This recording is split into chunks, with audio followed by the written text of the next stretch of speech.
Good morning, ladies and gentlemen. My name is Tahir Hamoud. I am a poet and film director. I was born in Xinjiang Uyghur Autonomous Region, an area previously known as East Turkestan.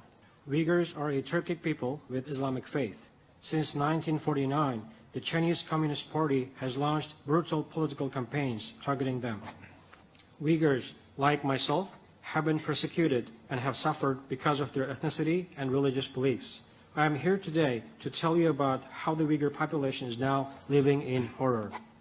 Since late 2016, China has turned the Uyghur region into a police state, an open prison.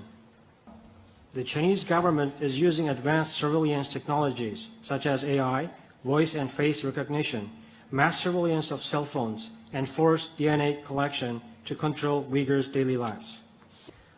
There are unprecedented restrictions on the religious lives of Uyghurs. The government has confiscated and burned religious books and demolished mosques.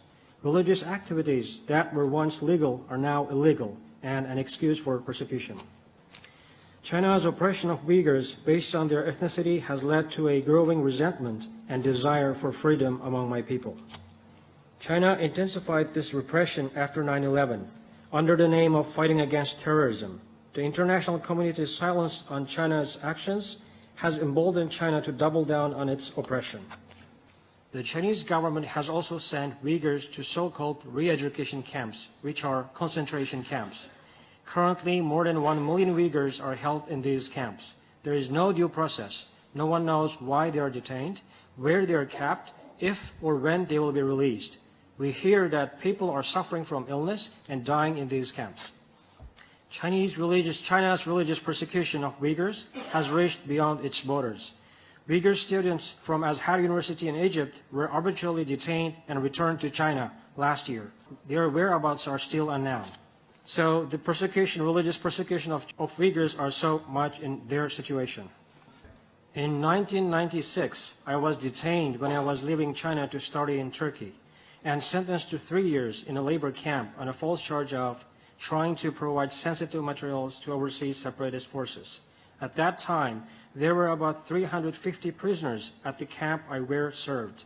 The majority of them were Uyghurs, and about 230 were political prisoners charged for their religious beliefs or political views.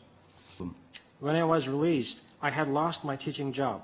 I had to live in a country in which the regime viewed me as an enemy. On July 5, 2009, the Chinese government brutally suppressed Uyghurs with armed force in Urumqi. On September 3rd, Chinese migrants attacked Uyghurs on the streets. I witnessed Uyghurs being severely injured, hospitalized, and even beaten to death. I myself was severely beaten and injured. In March 2017, the government confiscated the passports of Uyghurs. Uyghurs with a history of international travel were labeled as untrustworthy, detained, and sent to concentration camps.